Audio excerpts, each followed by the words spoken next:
Hello बच्चों, achievers academy Kairana में आपका स्वागत है। 15 क्वेश्चंस हम एरर एनालिसिस के क्वेश्चन कर चुके हैं। आज 15 से आगे हम डिस्कस करेंगे। 15 से आगे आज हम डिस्कस करेंगे क्वेश्चन। तो क्वेश्चन नंबर 16 में डिस्कस कर रहा हूँ। जिनका हो चुका बच्चों का वो हम लोग प्रोसीजर देख रहे हैं करना कैसे है। तो 16 में क्या है कि जल का प्रश्नांक केश नली में उन्नयन विधि से ज्ञात करने में निम्न परीक्षण प्राप्त हुए। केश नली का व्यास d बराबर दिया 0.125 सेंटीमीटर। सबसे पहले डाटा नोट कर लेंगे 0.125 सेंटीमीटर। तथा केश नली में जल का उन्नयन दे दिया small h equal to 1.43 centimetre. इसके आगे कह रहा सूत्र T बराबर RH/2 के द्वारा प्रश्नांक कैपिटल T के मान में अनुमेय प्रतिशत त्रुटि ज्ञात कीजिए। यहाँ R केश नली की त्रिज्या है तो कैपिटल T बराबर दे रखा है RH/2। इसमें हमें त्रुटि निकालनी है, इसमें T में निकालनी है त्रुटि। ठीक है, हमें व्यास दे रखा त्रिज्या है तो व्यास त्रिज्या को व्यास में कन्वर्ट कर लो। तो ये आप लिख लोगे T2R गुना H/G, क्योंकि आपने पढ़ रखा कि जो त्रिज्या होती है वो व्यास की आधी होती है। व्यास होता है त्रिज्या का दुगुना, तो ये क्या में कन्वर्ट हो गया व्यास में। तो T बराबर DHG/4। अब इसमें प्रत्येक त्रुटि का सूत्र लगा देंगे plus minus delta T/T into 100 equal to, और ये कितना हो जाएगा plus minus delta D/D into 100 और plus minus delta H/H into 100। जी में कुछ देने रखा तो जी कॉन्स्टेंट है, छोड़ देंगे बच्चा। और उसके बाद 4 जो है वो भी कॉन्स्टेंट है, उसे भी छोड़ देंगे। वैल्यू रखेंगे प्लस माइनस डेल्टा डी की वैल्यू कितनी है हमें नहीं पता, तो निकाल लेंगे यहाँ से कितनी रही 0.001 upon 0.125 into 100 plus minus delta H का मान 0.01। भाई जिनका क्वेश्चन हो चुका वो मैच करते चलेंगे कि सही हो रहा है या नहीं हो रहा। कैलकुलेशन अपने से करेंगे, मैं खाली जो है ना क्वेश्चन वहां तक कराऊंगा जहाँ तक हो सकता है।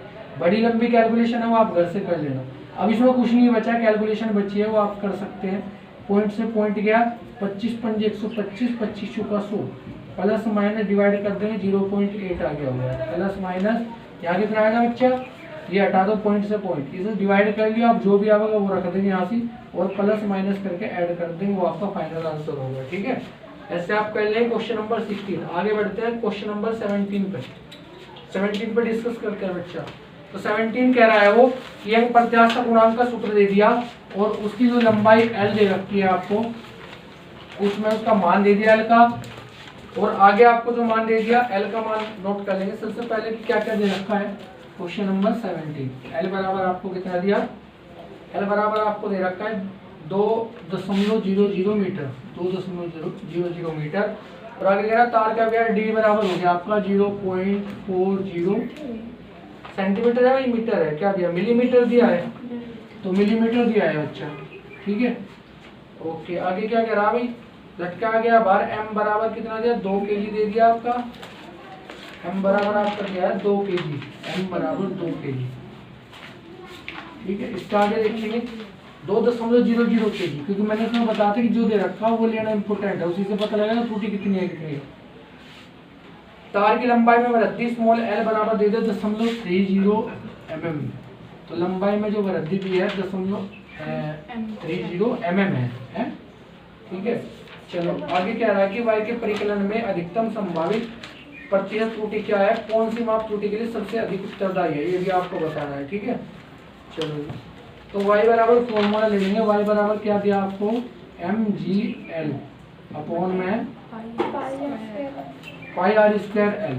ठीक है बच्चा, और देखो तो सबसे पहला काम कि व्यास दे रखा आपको, वही त्रिज्या ले लेंगे यहाँ से, त्रिज्या कंसीडर किया, व्यास जो है त्रिज्या जो है व्यास में कंसीडर कर लेंगे। तो मुझे क्या करना पड़ेगा, यहाँ से कैसे मल्टीप्लाई करनी पड़ेगी 282, यहाँ से मल्टीप्लाई करनी पड़ेगी 4 से, तभी तो डी में कन्वर्ट होगा। ये नहीं मानते क्योंकि r स्क्वायर बना तो डी स्क्वायर बनेगा, यहाँ से बात समझ में आ गई। तो यहाँ से क्या करना पड़ेगा 4 से मल्टीप्लाई, 4 से नीचे कर लो आप, कोई दिक्कत नहीं है। 4 mgl अपॉन पाई, ये आपका बन गया 2r का स्क्वायर इंटू l। कोई दिक्कत किसी को, कोई दिक्कत नहीं है। ठीक है, या फिर इसे 2 को इधर रख के आप इसे 2r है ना, 2r का होल स्क्वायर, ये बन सकता है आपका y बराबर 4 mgl, ये हो जाएगा आपका पाई d स्क्वायर l। ठीक है बच्चा, अब फॉर्मूला लगा देंगे त्रुटि निकालनी, प्रतिशत त्रुटि delta Y upon Y into 100 equal to 4 into M का मान कितना है बच्चा, तो ये पहले तो फॉर्मूला लगा लिया, 4 को छोड़ देंगे भाई, 4 में तो कोई त्रुटि नहीं है, एम को कंसीडर करेंगे प्लस माइनस डेल्टा एम बटे एम मल्टीप्लाई 100 प्लस माइनस जी में कोई त्रुटि है ही नहीं क्योंकि कोष्टेंट है, छोड़ दो, प्लस माइनस एल में देखो कैपिटल एल में दे रखी है क्या, दे रखी है ना, तो delta L upon L into 100, इसके आगे चलेंगे प्लस माइनस किस में देख रही है भाई, डी स्क्वायर में, डी में चलेंगे तो प्लस माइनस कितना, डी स्क्वायर है तो 2 delta d upon d into 100, ठीक है बच्चा। इसके आगे चलो प्लस माइनस, आगे कितना है आपका एल है, छोटा एल है, तो plus minus delta small L upon L into 100, यहाँ तक तो कोई प्रॉब्लम नहीं होगी किसी को भी, ठीक है, समझ में आ रहा होगा। अब वैल्यू रख देंगे, अब आप कहोगे सर मिलीमीटर में है तो मीटर में क्यों नहीं चेंज कर रहे, ठीक है, क्योंकि देखो आप देख रहे हैं यहाँ से कि डेल्टा डी अपॉन डी है, अगर ये मिलीमीटर में मात्रक से मात्रक खत्म हो जाए, इसको कोई मात्रक होता ही नहीं, तो इसलिए यहाँ से आप चेंज करने की कोई जरूरत नहीं है, चेंज करोगे वो आपका कट जाएगा, ठीक है, तो चेंज नहीं करना है इसमें, तो plus minus delta Y upon Y into 100 plus minus delta M का मान कितना है बच्चा 0.01, क्योंकि देखो यहाँ से पता लग रहा है कितनी त्रुटि होगी 0.01 की, अपॉन में एम का मान कितना 2.00 और इंटू कितना हो गया आपका 100 हो गया, प्लस माइनस डेल्टा एल का मान कितना 0.01 हो गया आपका ये भी, और 2.00 हो गया और इंटू कितना हो गया आपका 100 हो गया, plus minus 2 into delta d upon D, delta D में कितना है बच्चा 0.01 हो गया आपका और 0.40 हो गया आपका और मल्टीप्लाई हो गया आपका 100। इसके बाद आगे चलेंगे plus minus delta L upon L, इसमें हो गया 0.01 अपॉन में 0.30 और इंटू 100, ठीक है, यहाँ तक तो किसी को कोई प्रॉब्लम नहीं होनी चाहिए। इसके बाद क्या करेंगे, पॉइंट से पॉइंट हटा लिया आपने, ठीक है, ये भी पॉइंट से पॉइंट हट गया और ये भी पॉइंट से पॉइंट हट गया आपका, ये भी पॉइंट से पॉइंट हट गया। इसके बाद देखो 2 जीरो से 2 जीरो गई, तो प्लस माइनस 2 को 1 से डिवाइड करा 0.5 आ गया, प्लस माइनस 2 को 1 से डिवाइड करा 0 से 0 गई 0.5 आ गया, प्लस माइनस देखो यहाँ से कितना हो गया आपका 2 से गया 20 बार, 20 पंजे 100, 5 आ गया, ये आपका 5 आ गया, ठीक है बच्चा। और इसके बाद क्या करेंगे, इसे देखो यहाँ से 0 से 0 गई और ये आ गया प्लस माइनस 10/3, तो 3.33 और ये सब क्या है प्रतिशत में आ गया, ठीक है। अब हम क्या करेंगे, देखो सबसे पहला पॉइंट एक उसने पूछ रखा है, देखो इसमें ये कह रहा है कि सबसे ज्यादा अधिकतम प्रतिशत त्रुटि किसमें होगी, ठीक है ना, सबसे अधिक त्रुटि के लिए कौन उत्तरदायी होगा, तो उत्तरदायी कौन नहीं दे रहा था, सबसे ज्यादा त्रुटि किसमें आ रही है, बताओ किसमें आ रही है, एल में क्यों आती है। पहला तो क्या हो गया आपका भाई, पहला तो हो गया आपका एम, ये तो एम हो गया, ये हो गया आपका एल में और ये क्या हो गया आपका डी में, तो डी में आ रही है, ये डी में त्रुटि है तो लिख देंगे जो सबसे अधिक त्रुटि होगी वो क्या होगी, वो व्यास में त्रुटि होगी आपकी, ठीक है बच्चा। अभी से जोड़ लेंगे सबको, प्लस माइनस हो गया, जोड़ने से 5 और 1 6 और 3 9, तो कितना आ गया प्लस माइनस 9.33%, ऐसे कर देंगे प्लस माइनस 9.33%। और नेक्स्ट लाइन में लिख देंगे सबसे अधिक त्रुटि व्यास में होगी, ठीक है, समझ में आ गया, सबका हो रहा है ना। तो नेक्स्ट क्वेश्चन नंबर बच्चा 18, क्वेश्चन नंबर 18 देखते हैं। 18 में कह रहा है यदि एक वर्ग की त्रिज्या नापने में 1.5% की त्रुटि होती है तो उसका क्षेत्रफल ज्ञात करने में अधिकतम कितनी त्रुटि होगी। प्रतिशत त्रुटि देखो, क्षेत्रफल का फॉर्मूला होता है बराबर वर्ग का क्षेत्रफल पाई आर स्क्वायर। प्रतिशत त्रुटि लगा दो आप डायरेक्ट, कुछ करना ही नहीं है क्वेश्चन में, पाई तो छोड़ देंगे, plus minus 2 delta R upon R into 100। और वो कह रहा है कि जो त्रिज्या में त्रुटि हो रही है वो कितनी हो रही है 1.5%, और ये हो गया आपका 3%, कुछ करना ही नहीं है इसमें। इससे आगे चलेंगे क्वेश्चन नंबर 19।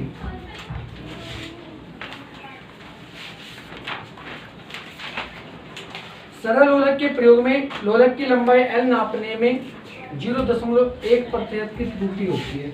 L मापने में कितनी त्रुटि हो रही है 0.1%,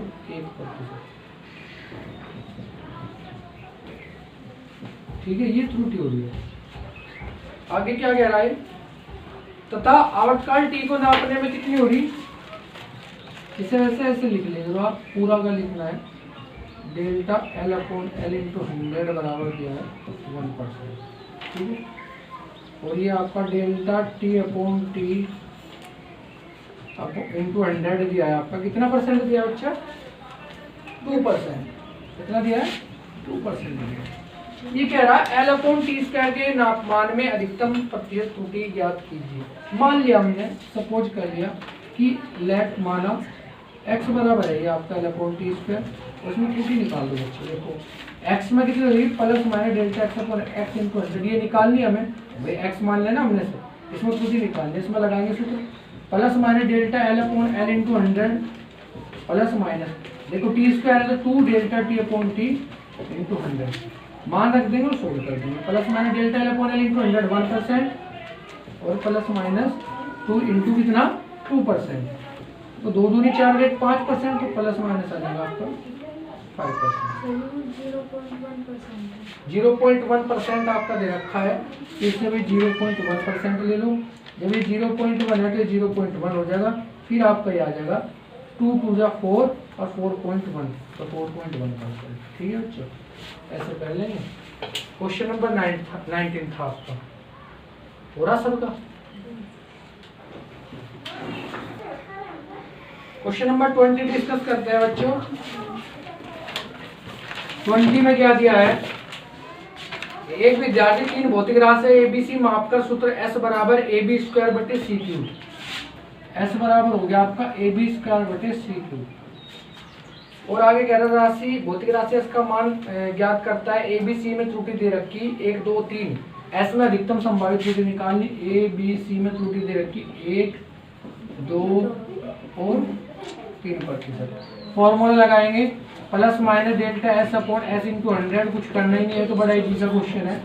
plus minus delta a upon a into 100 plus minus 2 delta b upon b into 100 plus minus 3 delta c upon c into 100 और मान रख दें। प्लस माइनस इसका मान कितना है? 1%, प्लस माइनस इसका मान है 2%, प्लस माइनस इसका मान है 3%, तो 2 दूनी 4 1 5 और 9 14%, प्लस माइनस 14%, सबका हो गया तो क्वेश्चन, ठीक है। क्वेश्चन नंबर नेक्स्ट 21 पे चलते हैं। ये भी कुछ इसी तरह का क्वेश्चन है, 21 देख लेंगे बच्चा ये करना कैसे है।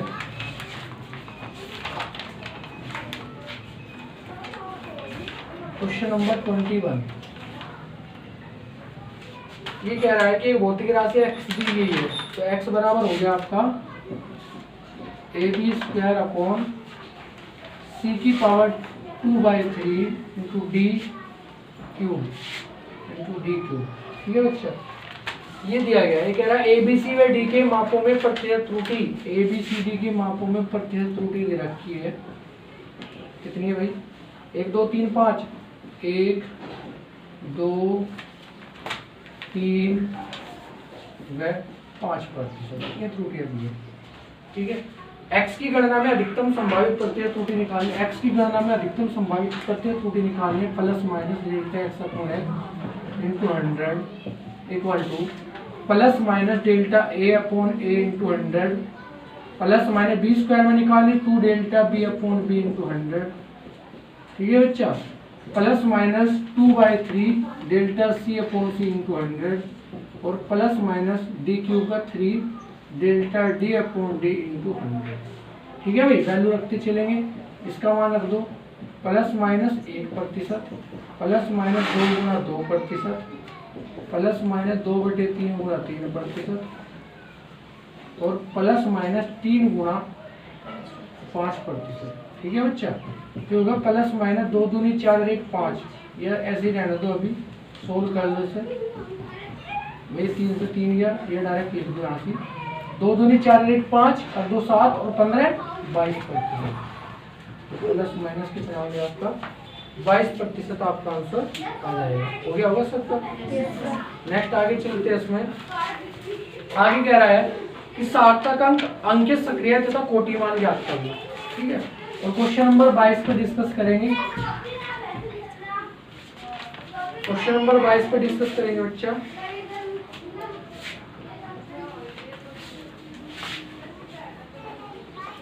क्वेश्चन नंबर 22 में कह रहा है कि एक गोले का व्यास 5.32 सेंटीमीटर है, तो गोले का व्यास d बराबर दे दिया 5.32 सेंटीमीटर।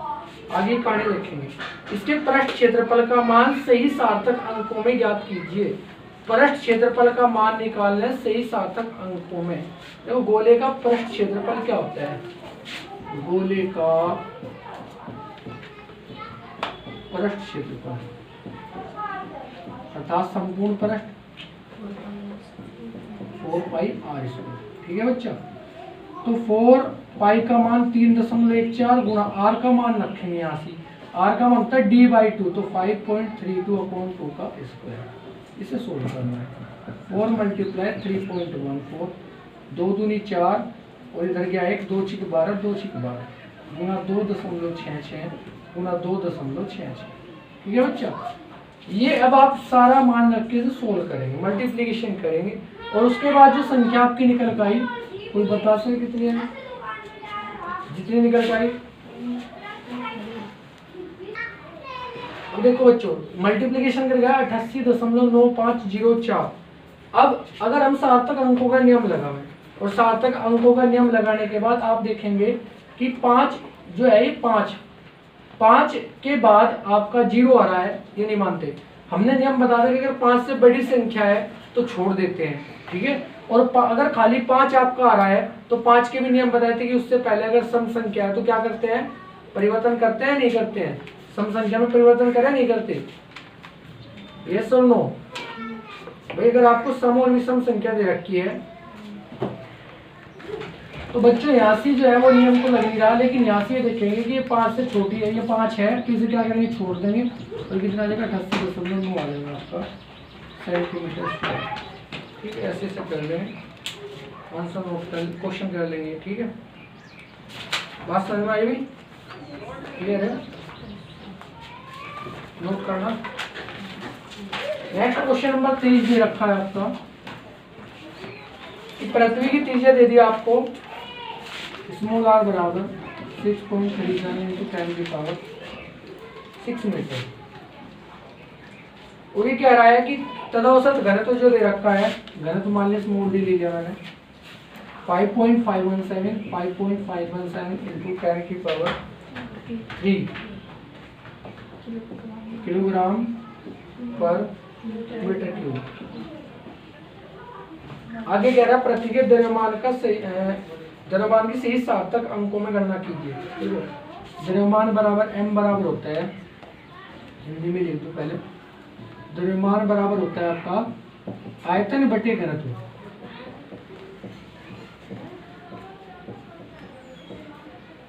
या घनत्व बराबर शुरू उल्टा लिखते हैं ना, घनत्व बराबर द्रव्यमान बटे आयतन, ये होता है फॉर्मूला। ठीक है,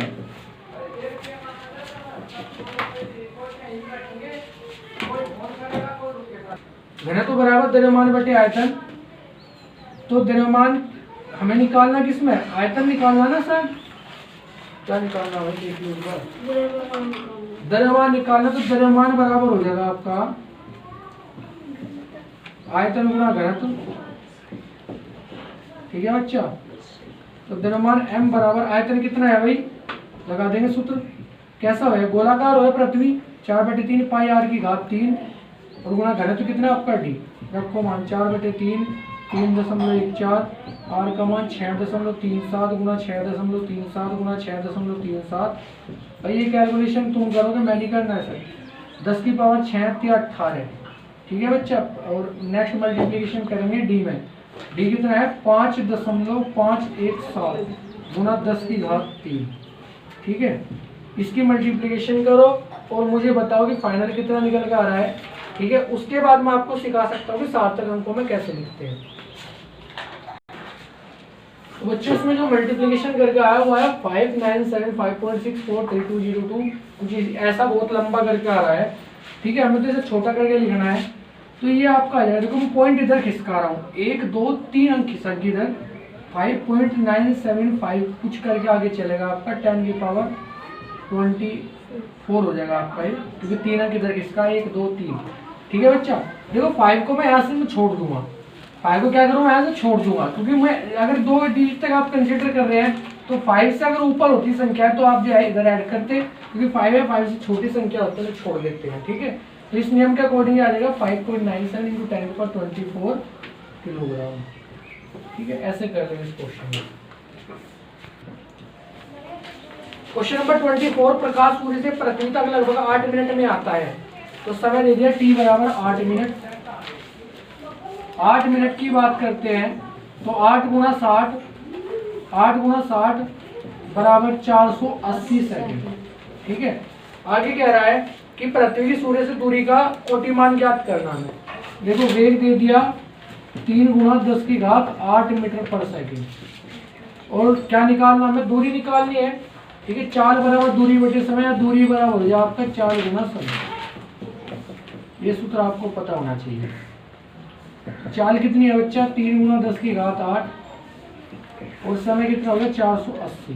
मल्टीप्लाई करेंगे, 3 × 8 24 का 4 का, 3 × 12 और 2 14, कितना है 1440 × 10⁸, या 1.440 × 10⁻, कितनी हो जाएगी भाई, 8 और 3 11। 11 तो किसी को प्रॉब्लम नहीं है या नहीं, या कुछ मिस्टेक होगी। 5 है 8 की जगह। तो बच्चे से प्रकाश का जो वेग दे रखा 3 × 10⁻, 5 किलोमीटर पर सेकंड दे रखा, तो इसलिए हम इसे किलोमीटर में ले रहे हैं, ठीक है। तो क्वेश्चन के अनुसार हम चल रहे हैं, तो यहाँ 10⁵ आ जाएगा, यहाँ 10⁵, 3 अंक इधर जाएगी दशमलव, तो 5 3 8 हो गया, तो 1.440 × 10⁸। देखो मैंने एक कंडीशन लिखवाई थी, चूंकि ये जो वैल्यू है ये 3.14 से कम है, तो इसलिए क्या करेंगे, इसलिए 10 की पावर में 10⁻ में कोई परिवर्तन नहीं होगा कोटिमान के लिए। इसलिए कोटिमान कितना हो जाएगा बच्चों आपका 10⁸, ठीक है जी। ऐसे हो जाएगा आपका क्वेश्चन, आपका विमेय विश्लेषण, इसी का सब्जेक्ट रहेगा।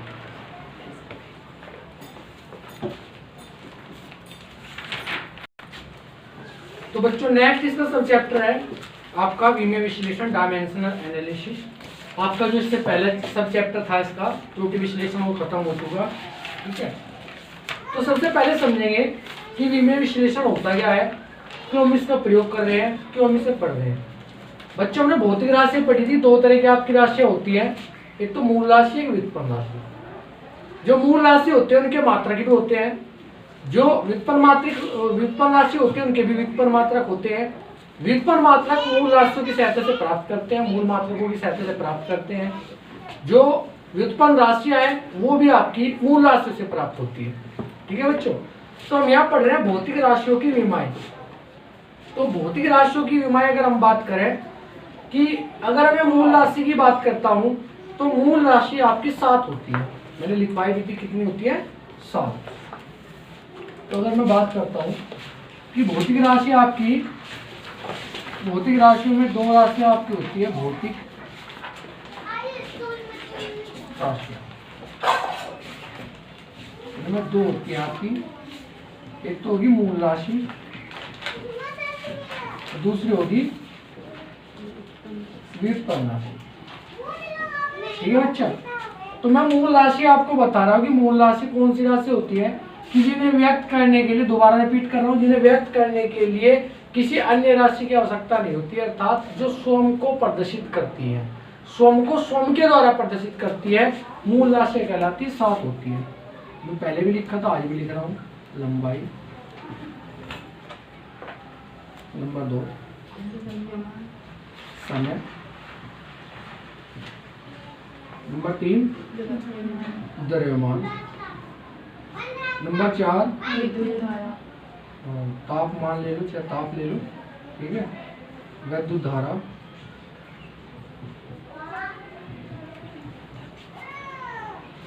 और नंबर 6 हो गया आपका ज्योति तीव्रता।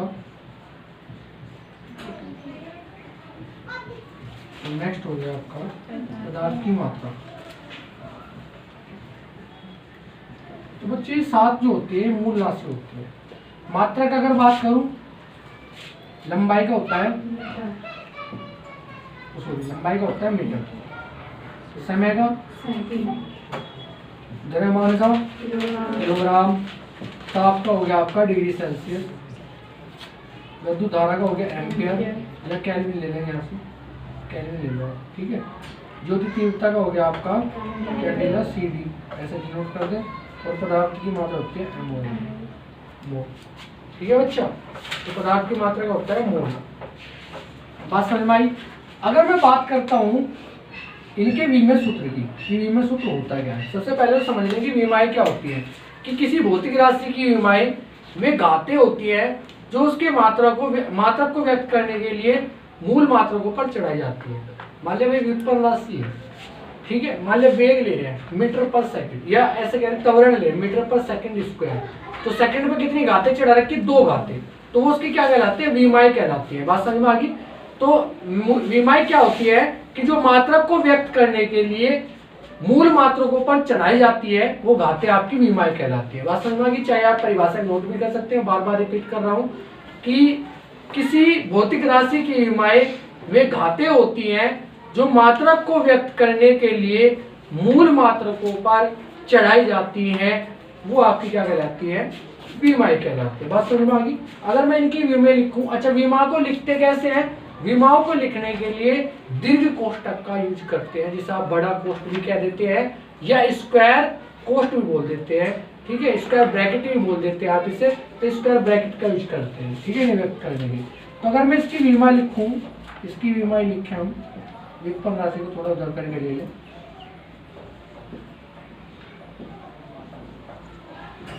तो विमा अगर मैं इसकी लिखूं, लंबाई m मीटर में मापते हैं ना, तो इसकी हो जाएगी m, ठीक है। सेकंड समय को सेकंड में मापते हैं, ठीक है, उस समय को टाइम भी कहते हैं, कुछ को इधर से लेना होगा, कुछ को इधर से, टाइम कहते हैं ना, तो टाइम का ले लेंगे t। ये उल्टा हो गया बच्चा। लंबाई को लेंथ कहते हैं, क्या कहते हैं, लेंथ, तो लेंथ का ले लिया l। द्रव्यमान को मास कहते हैं, तो मास को ले लिया m, ठीक है बच्चा। ताप होता है आपका, केल्विन में मेजर करते हैं तो केल्विन ले ले, कुछ के तो मात्रक के अनुसार लेते हैं और कुछ को लेते हैं उसके इंग्लिश नेम के अकॉर्डिंग, ठीक है। तो ताप टेम्परेचर T होना चाहिए, लेकिन T नहीं होता इसका, क्योंकि T तो पहले टाइम का आ चुका, तो इसका कहाँ से लेते हैं, इसके मात्रक से लेते हैं, और मात्रक होता है केल्विन, या दूसरा होता है आपका थीटा, थीटा से भी डिनोट कर देंगे, ठीक है। विद्युत धारा मात्रक से लेंगे एम्पियर A। ज्योति तीव्रता का सेम CD रहेगा और इसका भी सेम मोल रहेगा, ठीक है बच्चों। ये सब आप नोट कर लेंगे और समझ लेंगे।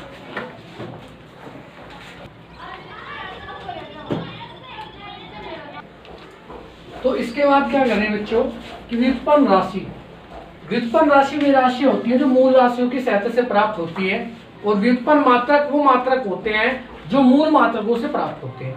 मैं इसमें केवल इसके उदाहरण लेके चलूंगा, क्योंकि डेफिनेशन पहले आ चुकी इसकी। मान लिया मैं कोई एक उदाहरण लेके चल रहा कि वेग की बात करते हैं, दूसरा उदाहरण त्वरण की बात करते हैं, तीसरा उदाहरण बल की बात करते हैं, चौथा उदाहरण कार्य की बात करते हैं, पांचवा, ठीक है। ऐसे जो आप बहुत सारे उदाहरण इसमें डिस्कस कर सकते हैं। पहले मैं इनका निकाल दूं तो शायद आगे कुछ और आपको समझ में आवे कि वेग की जो मात्रक होता है वो क्या होता है, मीटर पर सेकंड, ठीक है। यह सूत्र लिख लो, सूत्र से भी निकाल लेंगे, सूत्र भी ले लो आप यहाँ, इसका यहाँ सूत्र ले लो, यहाँ मात्रक ले लो, ऐसे टेबल तैयार कर लेंगे, तो यहाँ जगह इसका विमेय सूत्र, ठीक है बच्चों। तो सूत्र क्या होता है, वेग बराबर होता है दूरी बटे समय। ये 4 बात एक ही है, ठीक है। तो दूरी बटे समय, मात्रक होता है इसका मीटर पर सेकंड। विमेय सूत्र अगर मैं निकालूं दूरी का, कितना दूरी है, लंबाई बात एक ही है बच्चा, ये होगा आपका L और नीचे हो गया आपका T। और इसे क्या लिख सकता हूं मैं, T को अगर ऊपर ले जाऊं LT की पावर -1। समझ में आ गया होगा बच्चा, ठीक है। ऐसी त्वरण बराबर होता है वेग बटे समय, मात्रक हो गया आपका मीटर पर सेकंड, और 1 सेकंड हो नीचे, ऐसे भी मैं सूत्र निकाल देंगे, L T की पावर -1 आ गया था ऊपर से, और नीचे कितना टी है एक और, टी की पावर -1 ऊपर जाएगा, ये हो जाएगा एल टी की पावर -2। भाई जी -1 और -1 -2 हो जाएंगे ना। बल बराबर होता है द्रव्यमान गुणा त्वरण। तो द्रव्यमान किलोग्राम मीटर पर सेकंड स्क्वायर या न्यूटन होता है इसका मात्रक। ठीक है, v में सूत्र अगर मैं निकालू द्रव्यमान का m हो गया, त्वरण का कितना था एल टी की पावर -2, तो ये बचेगा m एल टी की पावर -2। ठीक है बच्चा, कार्य होता है बल गुणा विस्थापन। तो बल का क्या हो गया आपका, ये मात्रक क्या होगा इसका, भाई मात्रक या तो ले लो यहाँ से कि किलोग्राम मीटर स्क्वायर पर सेकंड स्क्वायर, या फिर ले सकते हैं जूल होता है इसका मात्रक। ठीक है, v में सूत्र की अगर मैं बात करूं तो बल का कितना एम एल टी की पावर -2 और विस्थापन और लग गया एल, तो हो जाएगा एम एल स्क्वायर टी की पावर -2। ठीक है बच्चा, तो ऐसे बहुत सारे आप जो है v में सूत्र आप कंसिडर कर सकते हैं। मैं तो ये बेसिक से v में सूत्र आपको बताए हैं, ऐसे बहुत सारे आप निकाल सकते हैं। आवेग में तो सूत्र याद होने चाहिए बस, आवेग बराबर होता है बल गुणा समय, और सूत्र निकल के आ जाएगा, मात्रक हो जाएगा इसका बल का क्या है न्यूटन सेकंड, और यू में से हो जाएगा आपका इसका बल का एम एल टी की पावर -2, और समय का होता है टी, तो हो जाएगा एम एल टी की पावर -1। ठीक है बच्चा, ऐसे निकाल सकते हैं, बहुत सारे आपके दे रखे। ठीक है, आपके एनसीईआरटी बुक में भी है, बुक में आप जैसे देखोगे तो बुक को पीछे से देखना, पीछे से पलट देना, पिछली साइड से आप देखोगे तो वहाँ आपको मिल जाएंगे बहुत सारे, और वैसे मैं आपको पीडीएफ बना के आपके नंबर पर व्हाट्सअप कर दूंगा। ठीक है, तो बच्चों आज की क्लास बस यही तक। ये बेसिक सा मैंने आपको बताया, भौतिक राशि और विमेय विश्लेषण। ये चैप्टर बच्चों तभी क्लियर हो पाएगा जब आपको ये विमेय सूत्र याद होंगे। जिसके जितने ज्यादा विमेय सूत्र तैयार होंगे उसे उतना अच्छा समझ में आएगा चैप्टर, क्योंकि इनके बिना आगे चैप्टर नहीं चलने वाला। उसकी मैं पूरी पीडीएफ आपको भेज दूंगा, वो पीडीएफ आप अपनी कॉपी में नोट कर लेंगे और उस पीडीएफ को अच्छे तरीके से समझ लेंगे। जो विमेय सूत्र नहीं समझ में आते वो आप इनबॉक्स में कमेंट बॉक्स में छोड़ देंगे, जिसे मैं कल जो है फॉर्मूले लगा के आराम से निकलवा कर आपको दिखा दूंगा कौन सा विमेय सूत्र कैसे निकल रहा है।